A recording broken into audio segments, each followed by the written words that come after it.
Do you remember the story of Pinocchio? You know, a wooden puppet brought to life by wishing upon a star, and his nose would grow when he lied? Well, Lies of P is loosely based off of that childhood classic. Playing as Pinocchio, a mechanical puppet created by Geppetto, you'll fight your way through waves of puppets that have gone mad, trying to figure out why. I put some time into this Souls-like retelling. You can check out my playthrough in the description, but first, let me tell you what you can expect and whether you may enjoy experiencing what this game has to offer. Then we can rate it and place it on a shelf.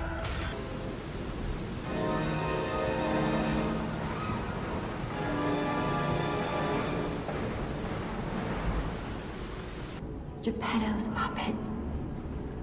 We need your help. In a city on the brink of destruction from a rogue puppet uprising, you play Pinocchio, a newly awakened puppet. Following the words of a disembodied voice, you'll make your way to a small, safe haven to find your creator and help them figure out why the world is in such turmoil. The answers are a long way off, and there will be a lot of different enemies to overcome on your way there, as well as lessons about humanity and what it is to truly be a human or a puppet. My only wish is that you stay a good boy. You can't sneak past me! Die! Lies of P did get a mature rating due to blood splatter, but it's mostly like oil. When destroying puppets, you will start to get covered in the stuff as it flies through the air on hits. Now, there are a couple human enemies, so there is actual blood in the game. The language is clean. The only thing I would say to worry about would be the copious amounts of violence in combat. Depending on the kid's age, that might be a problem.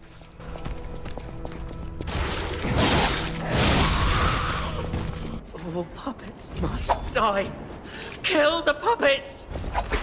There are a lot of Souls-like games in the world, usually taking some of the basic mechanics like tough gameplay and the ability to regain lost experience when dying, but not many feel nearly identical to a Souls game. Lies of P is one of those. The gameplay was challenging, the enemies had a dark feel to them, and dealing with side characters in convoluted ways feels just like a Souls game. The only major differences would be obtaining ergo instead of souls, and the renaming of stats. They are the basic standards like strength and dexterity, just with different names like motivity and technique. How many, Leo? Redeem myself in your eyes. I know my way around a weapon. Want me to look at something? A unique mechanic would be the ability to mix and match different sword blades and handles. Unless stated otherwise, weapons can be disassembled and put together in many different ways. The different handles dictate how the weapon is used, like stabbing or slashing, as well as stat scaling. They pull from 3 different stats to figure out how much extra damage to add. The blades dictate the attack and guard stats. There is a lot to choose from. Mixing and matching the perfect weapon could take some time, but would be well worth it.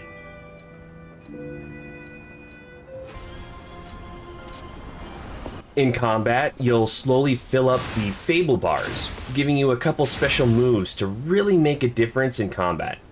Every weapon, blade, and handle will have their own Fable ability. So, on top of finding the right stats for a weapon, you'll want to look at their Fables as well. Some can be really awesome and pull you out of a pinch. Others I found to be lackluster and kind of a waste of time.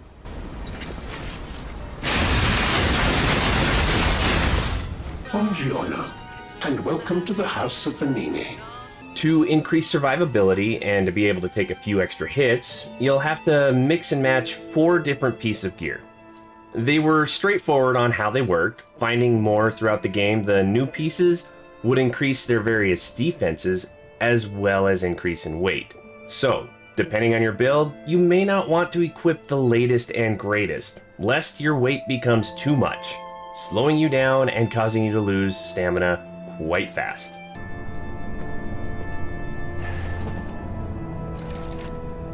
If you use an electric Legion arm, it'll make your life easier. Pinocchio, for the most part, looks pretty human. except for his left arm, his Legion arm. There are a few different Legion arms that can be equipped there, giving you some different combat abilities. I preferred the puppet string, a spear that shoots out and pulls me and the enemy together, nice to separate groups. Some can shock enemies. There's even a shield arm if you want some extra guard. They do have a limited amount of use in combat though, so you will need to keep an eye on the Legion bar. Each Legion arm can be upgraded, expanding the abilities they have to offer, but they require a somewhat rare material, so you'll want to upgrade wisely.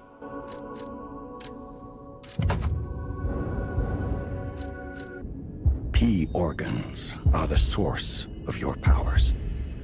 The P organ is like Pinocchio's heart, and is upgraded in an almost skill tree kind of way. Throughout the game, you'll find quartz. These are placed in slots surrounding a skill. When all the slots are filled in, you acquire that skill. When filling a slot, you'll get to choose a minor specialty to increase, like potion uses, increasing some special attacks, or more ergo on kills. There is a lot to choose from. With all the different options, you could really fine-tune your stats for your playstyle to make the perfect killing machine.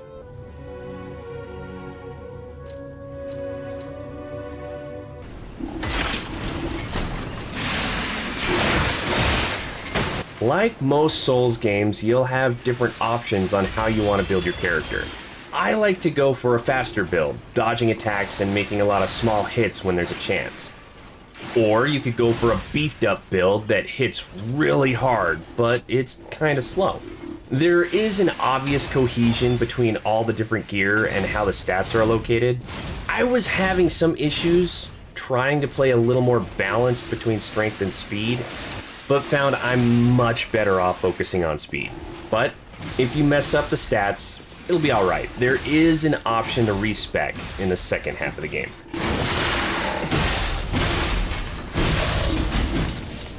You'll have to lie to get inside.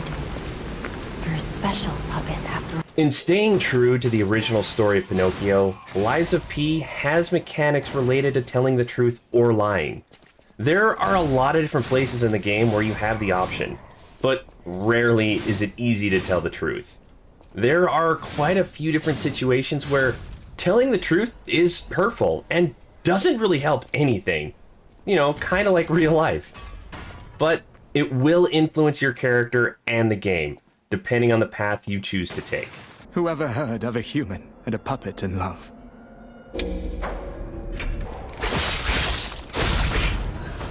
One thing I really liked about Lies of P was the discovery of different clothes and masks to try out. Instead of having to find some badass looking piece of armor and sticking to it for looks rather than stats, I got to pick and choose the looks I wanted. Sometimes they were found in chests, sometimes they were pulled from the bodies of enemies. I really enjoyed finding all the different clothes to wear. I didn't care a whole lot for the masks found, but there were some awesome looking clothes to try out.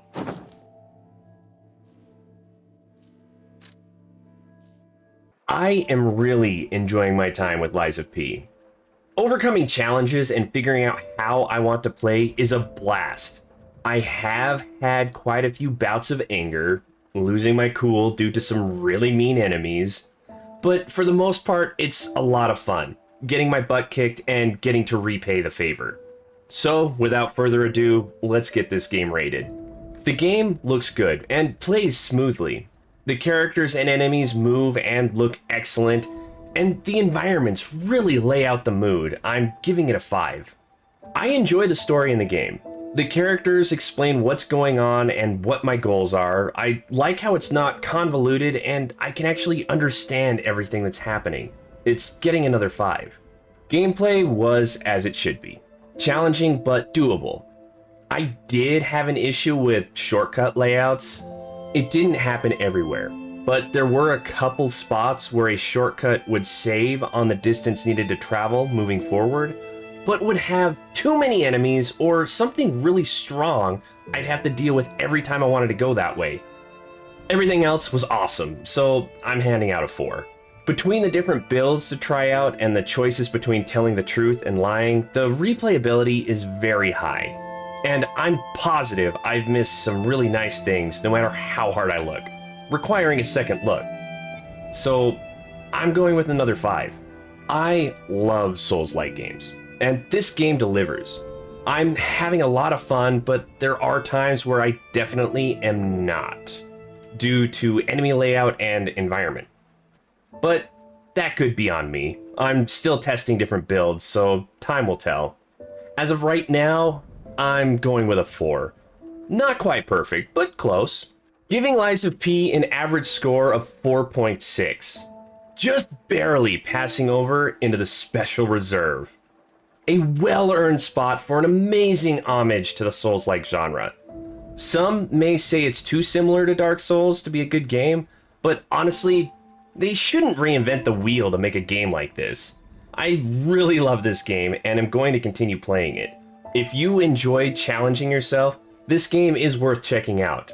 Alright, now that I'm done with that, it's time to move on to the next one. I will see you there. Bye!